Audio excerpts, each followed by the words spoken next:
Well, hello.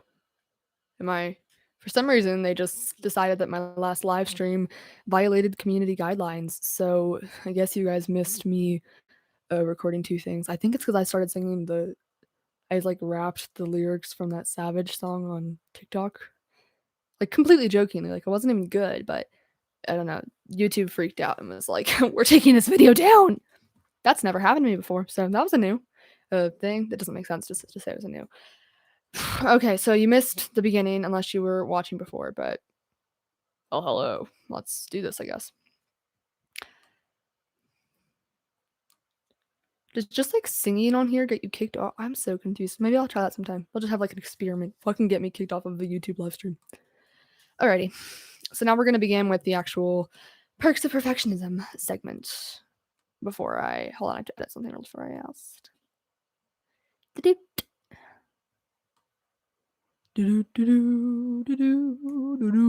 Oh, wait, that's gonna kick me off. I can't sing. Okay, here we go. According to Utica College, a perfectionist is designed. Sorry, that was wrong. I need to start over. Designed. The perfectionist is designed by the individual. And I wrote all of this content myself in 6th grade, so that came in handy today when I had to throw it together. According to Utica College, a perfectionist is defined as a person to accept any standard short of perfection. Naturally, this can lead to some major perks. As I discovered on the chart, perfectionists have a tendency to study for a long time, and as a result, their grade raises. This is a large perk because good grades affect their future. If studying for 1,080 minutes or 16 hours, the average grade on a test that the perfectionist would get is 100%. An example of a perfectionist is Emma Watson, who claims, I'm a perfectionist, so my bossiness definitely comes out. She is a part time motivational speaker and part time actress, so being assertive and demanding for attention is quite necessary to make a point in her job. Another perk of perfectionism is that it generally prepares individuals for success because they are more assembled to deal with difficult situations and impact their future by preparation for an important event such as a job interview, affecting their actions and results. My nose was itchy the whole time. I don't know why my last video. I'm so confused as to why that one got taken down, but it's fine. If I sing, well, like I really want to know this, but like I am also trying to like do this podcast, and it's gonna take me forever to figure the whole thing out. So we're just gonna move on. Now we're gonna start by reading my blog, which is like so much longer than you think it is. Next up, I'm going to read a blog that I wrote about perfectionism a while ago. Perfectionism may be a strong suit or a stumbling block depending on how it's channeled, as clinical psychologist Jeff Szymanski explains. That was really good. Dr. Szymanski is an associate instructor of psychology at Harvard Medical School and executive director of the International OCD Foundation. That's a quote from Harvard Health Publishing. Hello, and welcome to this issue of In Someone Else's Shoes. As normal, today is not a day for deviation. I will be explaining a situation that many people have dealt with that have many pros and a surprising amount of cons.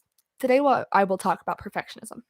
I know what you're thinking. This must be an entry full of bias because she's a perfectionist. However, I will try to keep this less opinionated and more factual. Actually, perfectionists are more likely going to be depressed and suicidal.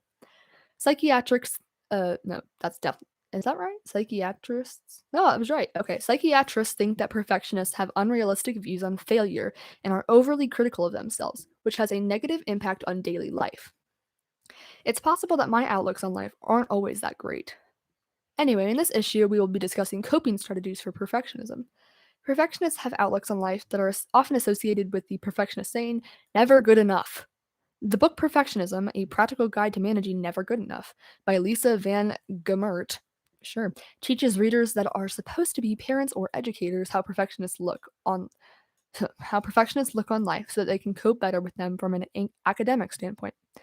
The article Trying to be Perfect Can Cause Anxiety by Harvard Medical School teaches the stresses that perfectionists can go through due to their standpoints. Today we will focus on coping strategies for different components of learning tactics and how parents, teachers, guardians can approach a perfectionist from an educational standpoint. Let's get started. So we're going to begin with an article I wrote called Coping Strategies for Your Needs as an Academic Learner. Coping strategies vary for each individual. It often helps one overcome perfectionists' outlook on themselves. Underachievers should talk about how they're feeling in a safe and non judging environment, and there are many different aptitude treatment interactions for average learners. However, one of the most demanding of attention is called an affective style. Sorry. University of Nebraska states affective style, motivational processes, attention expectancy, incentive, viewed as the learner typical modes of arousing, directing, and sustaining behavior.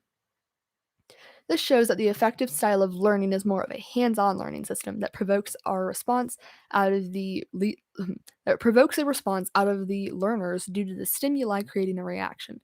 This type of learning seems to help most average students and learners because a hands-on experience gives them a better idea of how something might work. This shows that average learners might do better under pressure when provided with an activity ahead of time. The University of Texas at Austin compares perfectionism to healthy striving. They claim, increase your awareness for the self critical nature of your all or nothing thoughts and how they extend to other people in your life. Learn to substitute more realistic, reasonable thoughts for your habitually critical ones. When you find yourself criticizing a less than perfect performance, whether your own or someone else's, make yourself stop and think about the good parts of that performance. This shows that perfectionists have unrealistic and self critical outlooks on life, and it might be help them if they set aside their perfectionist side and put their best foot forward in using their ability. A coping strategy excuse me. A coping strategy for perfectionists is to put faith in themselves because their ability is what earns the grade. University of Connecticut, University of Virginia, and Yale University combined efforts to create a recent study that came out with the following conclusions. 1. Students' attitude towards school impacts underachievement among gifted students. 5. So, yes, I know I skipped 2, 3, and 4, but I'm choosing the most important ones, I thought. Students with more positive self perceptions are much more likely to have high achievement motivation and strong study and organizational skills. And 6. Students' self perceptions and attributional styles are related. So that shows that underachievers may need to change their attitude and think stronger of themselves in order to change their attitude and become an achiever. These coping strategies help average learners, perfectionists, and underachievers learn in a way that benefits them greatly so that they can understand things to the best of their ability. Ugh, so many words. Episode 18, segment 3.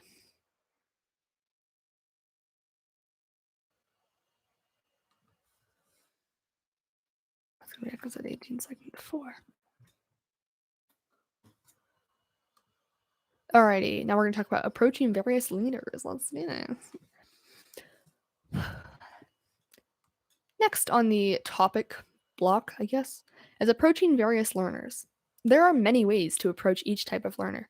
For example, Stress Recess Perfectionism by CMHC, UT Counseling and Mental Health Center, Division of Student Affairs, teaches that it helps perfectionists cure their anxiety and kills off some of their stress if they reflect on their actions and prepare for future situations that may be similar.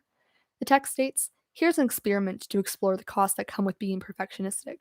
Try to predict how much time it will take you to complete this simple jigsaw puzzle. The timer cut the time you entered in half so that you wouldn't have enough time. Did you notice the time was cut in half? Did you continue anyway? Did you feel frustrated at the end? Think about your reactions for a moment. Chances are that you did feel frustrated when you didn't complete that puzzle in time. Even though you now know that the experiment was rigged against you, there is probably still a part of you that wishes you could have succeeded even with only half the time. What do you think that means? The activity showed a perfectionist an image that was very detailed and asked them how much time it might take for them to complete and then cut their time in half. This was created this way because it wanted to show the struggles of being a perfectionist that procrastinates. This shows that the teacher of an educator should instantly teach perfectionists and all students the risk of procrastination in order to discourage it so students know it is a lot harder to procrastinate and then teach the students the positive effects on reacting on their actions in order to prepare for future situations. In the experiment, there was a second stage after the time was cut where it allowed you to do it in the full time so you could experience the satisfaction of not procrastinating after the reflection that prepared you for that. Additionally, Using self-regulated learning to reverse underachievement in talented students by University of Connecticut teaches educators how to try to reverse gifted underachievement in order to be the best learner an underachiever can be. The text states we must recognize that one self regulation strategy will not work for all students, and that the use of only a few strategies will not work optimally for a person on all tasks or occasions. It is important that students learn to use multiple self regulatory learning skills rather than single strategies. They must also learn that their goals and choice in self regulation strategies have to be adjusted regularly as they experience different content areas and different teachers. Teachers should try to work with students to help them shift from performance skills, goals, and sorry, email, performance goals and move towards mastery goals, focusing on understanding the material, persisting when they are challenged or their performance fails. The text explains performance goals are goals that are directly correlated to an outcome, whereas a mastery goal often motivated a student to increase their knowledge. When an underachiever is attempting to do something that will directly affect their grade, they tend to struggle, but when creating a mastery goal, they feel motivated because it starts out small and it grows. This is going to be an interesting episode for teachers. My mom will probably like this one. She's a GT teacher. I think it's an interesting one. I just don't think I would really understand what I'm talking about if I haven't gone to training to learn all of this stuff. Even though I like wrote the whole thing, I still don't feel like I'm an expert because I was sixth grade. I wrote this in sixth grade. Yeah, I'm just a little bit of a nerd.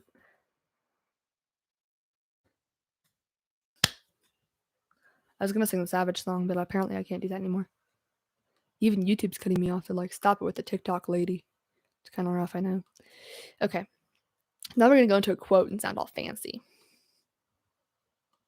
Perfectionism.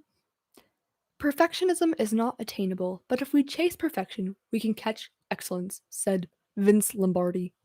I just wanted to add a quote. It sounds kind of fancy. All right, now we're going to talk about perfectionism compared to unachievement. Introduction. Perfectionism, we've already said this, is officially defined as refusal to accept any standard short of perfection. Perfectionists often share many similar characteristics, such as full of stress and anxiety, but are hardworking and committed to their work. Underachievement is defined by Merriam-Webster Dictionary as one, such as a student that fails to attain a predicted level of achievement or does not do as well as expected. Some characteristics that they share are a low self esteem that sometimes leads to rebellion. However, perfectionists and underachievements have surprisingly similar experiences and opinions. Perfectionist characteristics. Perfectionism, a practical guide to managing never good enough by Lisa Van Germert states a chart identifies perfectionism as an extreme form of the factor conscientiousness. In this model, conscientiousness is described as a tendency toward organization and dependability. People with low conscientiousness can look lazy, disorganized, unreliable, or sloppy, while people with high conscientiousness look super organized and reliable. Viewed in a slightly different way, this highlights the connection between perfectionists and what we would call executive functioning skills, the ability to manage one's life. This shows that perfectionists have a variety of traits, but that they generally are either very organized or very messy within their schoolwork and habitat. Here are underachiever characteristics. Educational researchers disagree about the nature and even the existence of gifted underachievers. Anastasi questioned the legitimacy of underachievement as a category of academic behavior, particularly when discrepancies between intelligence test scores and achievement test scores are the only evidence of underachievement. This shows that underachievers often are disagreed upon because their test scores may contradict the current knowledge of the educator researchers currently have agreed on. Now we're going to compare those two.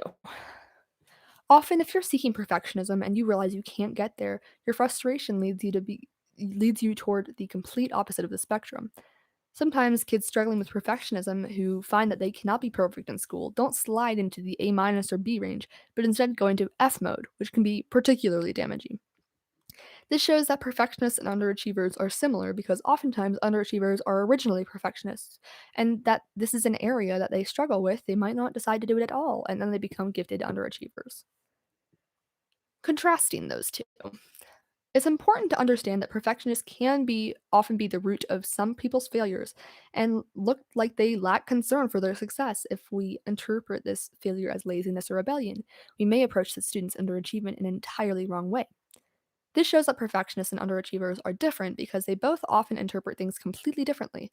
while perfectionists think that they are achieving and underachievers think that perfectionists are failing.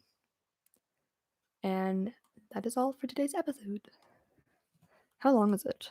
It's only 10 minutes? Are you kidding? It's good, like 15 minutes. Why are all the episodes I work hard on like short? Maybe I should add a segment. I might do that. I might just do that. Okay, if I do that, I think I'll do the how is it only 10 minutes? I literally talked for forever. Maybe I'll do something about how the mindsets or something. And then I can add that in there. Like, what do you think? The one person who's watching my live stream, what do you think I should talk about? Comment in the live chat. I think it's probably just me. Like that's watching this, but I'm never sure. I'm gonna comment what I think.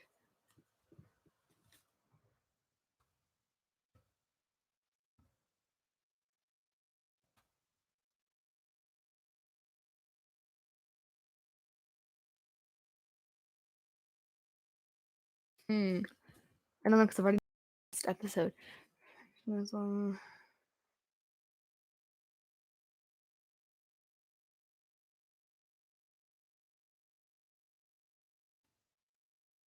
Okay, I said I think you should do an episode or a segment about how perfectionism impacts the mindset. Okay, I'm going to go and do some extra research, add some more time to this podcast because I want it to be at least 20 minutes, and I'll start another live stream at let's go with 5. Peace.